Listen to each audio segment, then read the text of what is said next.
First எஃப்லராஜ் மேலேருந்து கீழே மேலே வரப்போ அப்வர்ட்ஸ் வரணும், கீழே போகல டவுன்வர்ட்ஸ் இருக்கணும். ஆப்போசிட்டில் பண்ணால் கண்ணில் வந்து இதாகும். ஓகேவா? இது எஃப்லராஜ் 3 டைம்ஸ் பண்ணணும். நெக்ஸ்ட்டு ஐனிங். ஐனிங் வந்து நம்மளோட கம்ஃபர்டபுள் எந்த ஃபிங்கர் நம்மளுக்கு வருதோ அதுக்கேற்ற மாதிரி உங்களுக்கு பேலன்ஸ் 4 ஹெட்டில் தான் ஐனிங் பண்ண போகிறோம். நம்மளுக்கு பேலன்ஸ் வந்து க்ரௌன் ஏரியாவில் கொடுத்துக்கிட்டு பண்ணிக்கலாம். தம் ஃபிங்கர் வச்சு க்ரௌன் ஏரியாவில் பேலன்ஸ் பண்ணிக்கோங்க. பண்ணிவிட்டு 2 ஃபிங்கர்ஸ் வரனாலும் ஓகே, 1 ஃபிங்கர்னாலும் ஓகே. நம்மளுக்கு எப்படி நமக்கு கஸ்டமருக்கு ஏற்ற மாதிரி நம்ம ப்ரெஷர் தரணும். இது 3 டைம்ஸ் கொடுத்துட்டு அடுத்து எஃப்லராஜ். ஓகேவா? எஃப்லராஜ் கொடுத்து கப்பிங்.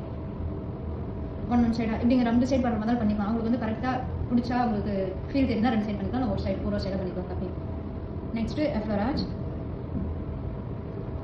Next friction. ஃப்ரிக்ஷன் வந்து இப்படி பண்ணிக்கலாம், வெர்டிக்கலாகவும் பண்ணிக்கலாம். இது வந்து ஃப்ரிக்ஷன் சொல்லுவாங்க. இந்த ஃப்ரிக்ஷனே நம்ம ஹரிசாண்டலாக பண்ணால் இது வந்து அப்லிஃப்டிங் சொல்லுவாங்க. நம்மளோட விஷயம் எப்படி பண்ணுறதாலும் பண்ணிக்கலாம். வெர்டிக்கலாகவும் பண்ணிக்கலாம், ஹரிசாண்டலாகவும் பண்ணிக்கலாம். நெக்ஸ்ட் வந்து எஃப்லராஜ் 4 எடுத்து வைப்ரேஷன். திருப்பி எஃப்லராஜ். இப்போ வந்து ஐப்ரோஷன் வந்து நார்மலாக நம்ம நல்லா ஃபஸ்ட் வச்சு ஹோல்ட் பண்ணிக்கிட்டு ஃபஸ்ட்டு கையை வந்து ப்ளேஸ் பண்ணிட்டு அப்புறமா வைப்ரேட் பண்ணிக்கலாம். வைப்ரேஷன். அதுக்கடுத்து எஃப்லராஜ். எஃப்லராஜுக்கு அடுத்து ஐப்ரோ ஷைனிங். ரிங் ஃபிங்கரில் இங்கே வந்துட்டு இங்கே ஒரு ப்ரெஷர். ஐப்ரோ ஷைனிங் எங்கே ஐப்ரோஸ் எனக்கு தெரியல பண்ண. வைப்ரேஷன். நெக்ஸ்ட் எஃப்லராஜ். இதோட 4 ஹெட் மசாஜ் முடிஞ்சது. அதுக்கடுத்து ஐ மசாஜ். ஐ மசாஜ் போகல ரிங் ஃபிங்கர் வச்சு ஐ ஷைனிங், ஐப்ரோ ஷைனிங், இங்கே ஒரு ப்ரெஷர். திருப்பி ஐ ட்ராப்ஸ்க்கு வர இடத்துல இங்கே ஒரு ப்ரெஷர். திருப்பி ஐனிங். இப்படி பண்ணாலும் ஓகே தான். அப்படி இல்லைனா இங்கே வந்துட்டு இந்த எண்டு திருப்பி இப்படி வந்தாலும் ரெண்டுமே ஐப்ரோ ஷைனிங் தான் வரும். நம்மளுக்கு எது வேணுமோ அதுக்கு இந்த மாதிரி பண்ணிக்கலாம். நெக்ஸ்ட் வந்து இந்த ப்ரோஃபிட் ஏரியா வந்து எஸ் இல்லைனா 8 அந்த மாதிரி நம்ம பண்ணிக்கணும். அப்புறமா நெக்ஸ்ட் எஃப்லராஜ் எல்லா ஸ்டெப்லையும் 3 டைம்ஸ் பண்ணிக்கணும். இதை முடிச்சுட்டு ஐபால் ரொட்டேஷன். ஐஸ் க்ளோஸ் பண்ணிட்டு clockwise and anticlockwise ஸ்லோவாக ரொட்டேட் பண்ணணும்.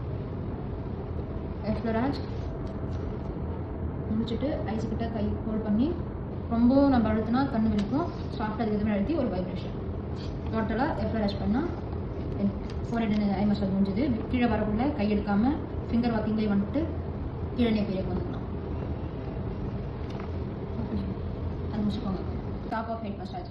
ஃபஸ்ட்டு எஃப்லராஜ் க்ரௌண்ட்லேருந்து ஸ்டார்ட் பண்ணணும். கீழே போகிறதால பேக் ஆஃப் ஹெட் மசாஜ் வரும். எஃப்லராஜ் நல்லா கையை வச்சுட்டு ரொட்டேட் பண்ணணும். எவ்வளோ ப்ரெஷர் கேட்குறாங்களோ அதுக்கேற்ற மாதிரி ரொட்டேட் பண்ணணும். 3 டைம்ஸ் ரொட்டேட் பண்ணிக்கிட்டு நெக்ஸ்ட் வந்து ஐனிங். கை வந்து ஒரு கை மேலே எப்பயுமே ஒரு கை வந்து ஹெட்டில் இருக்கணும். கை 2 கையுமே ஹெட் விட்டு எடுக்கக்கூடாது. ஐனிங் ஸ்லோவாக முடி இழுக்காத மாதிரி பண்ணணும். நம்ம தம் ஃபிங்கர் வந்து க்ரௌன் ஏரியா வந்து ஹோல்ட் பண்ணிக்கணும். நம்மளுக்கு 2 ஃபிங்கர்ஸ் வந்தாலும் 3 ஃபிங்கர்ஸ் வந்தாலும் நம்மளுக்கு எப்படி வருதோ அதை பொறுத்து. நெக்ஸ்ட்டு திருப்பி எஃப்லராஜ். எஃப்லராஜுக்கு அடுத்து ஃபிங்கர் வாக். இங்கே நம்ம வழக்கம் ப்ரொஃபைல் போல் அந்த ப்ரொஃபைல்லேருந்து ஃபிங்கர் வாக் கொடுத்துக்கலாம்.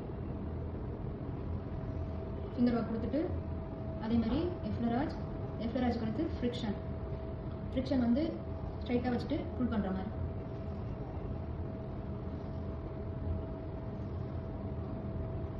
இது ஃப்ரிக்ஷன். திருப்பி எஃப்லராஜ் கொடுக்கணும். எஃப்லராஜ் கொடுத்துட்டு வைப்ரேஷன். கப்பிங் பண்ணிவிட்டு வைப்ரேஷன் பண்ண மாதிரிலும் பண்ணிக்கலாம். வைப்ரேஷன் அடுத்து அதேமாதிரி திருப்பி ஃபிங்கர் வாக்லேயே வந்துட்டு பேக்கில் பேக் ஆஃப் தி ஹெட். இங்கேயும் எஃப்லராஜ்.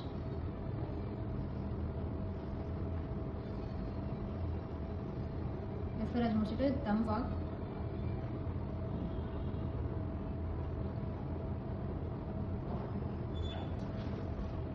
தம் வாக்கு. நெக்ஸ்ட் ஒரு ஸ்ட்ரோக்கு அடுத்துமே எஃப்லராஜ் பண்ணணும். பண்ணிவிட்டு ஐனிங். எனக்கு ஐனிங் வந்து எனக்கு 2 ஃபிங்கரால் பண்ண முடிஞ்சாலும் 2 ஃபிங்கராலையும் பண்ணிக்கலாம். ஒரு ஃபிங்கரால் பண்ண முடிஞ்சாலும் ஒரு ஃபிங்கர் இங்கே மேலே பேலன்ஸ் பண்ணிவிட்டு ஒரு ஃபிங்கராலையும் கொடுத்துக்கலாம். இது ஐனிங். ஐனிங் முடிச்சுட்டு எஃப்லராஜ் கொடுக்கணும். எஃப்லராஜுக்கு அப்புறமா ஃப்ரிக்ஷன். ஃப்ரிக்ஷன் வந்து சின்ன சின்ன பார்ட்டாக இது மாதிரி எடுத்துகிட்டு ஃபுல்லாக வரனாலும் ஓகே. இது மாதிரி வெர்டிக்கல் லைனாக எடுத்துகிட்டு வரனாலும் ஓகே. இல்லை எனக்கு ஹரிசாண்டலாக போகிற இருந்தாலும் இதை மாதிரி ஃபுல்லாகவும் பண்ணிக்கலாம். பேக் ஆஃப் தி ஹெட்டில் ஃபுல்லாக இதை மாதிரி ஃப்ரிக்ஷன் கொடுக்கணும். ஐனிங்கும் சேம் அதே மாதிரி தான். இது முடிச்சுட்டு கப்பிங். கப்பிங் கொடுத்துட்டு எஃப்லராஜ் கொடுத்துட்டு வைப்ரேஷன். கையை வச்சு ஹோல்ட் பண்ணிவிட்டு ஃபஸ்ட்டு அப்புறமா வைப்ரேஷன்.